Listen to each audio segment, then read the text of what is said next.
Now moving on to second question.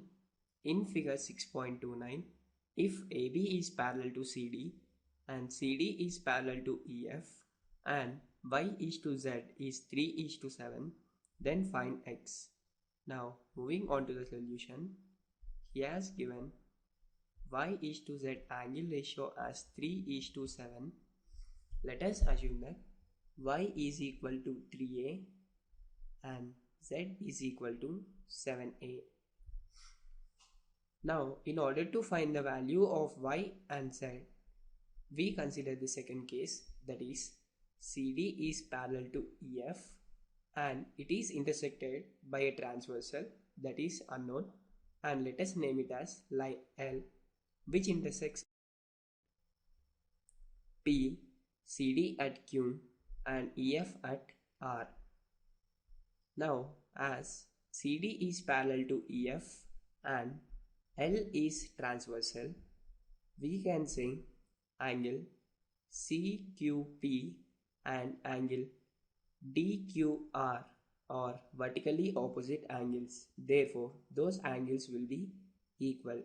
Therefore, we can write angle CQP is equal to angle DQR will be equal to Y, as they are vertically opposite angles.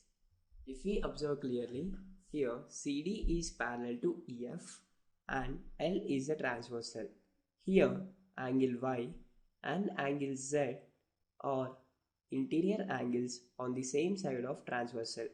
We know that sum of interior angles on same side of transversal is equal to 180 degrees. We can write Y plus Z is equal to 180 degrees. That implies Y we assumed as 3A and Z we assumed as 7A. That will be equal to 180 degrees. That implies 10 times A is equal to 180 degrees. Now on transposing 10 to right hand side, we get A is equal to 180 degrees by 10, that is equal to 18 degrees. Therefore, angle Y is equal to 3 times A, that is 3 times 18 degrees, which is equal to 54 degrees.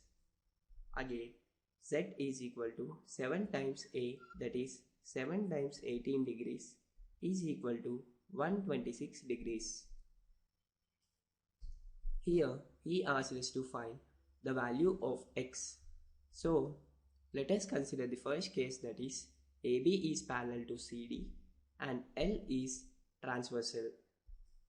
Here, again if we observe X and Y lie on the same side of the transversal, we know that sum of angles lying interiorly on the same side of transversal is equal to 180 degrees.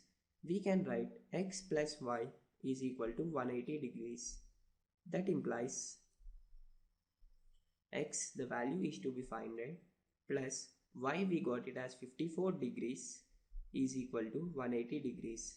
That implies we get X is equal to 180 degrees minus 54 degrees, that is 126 degrees. Therefore, finally we can say that the value of X which we required is 126 degrees.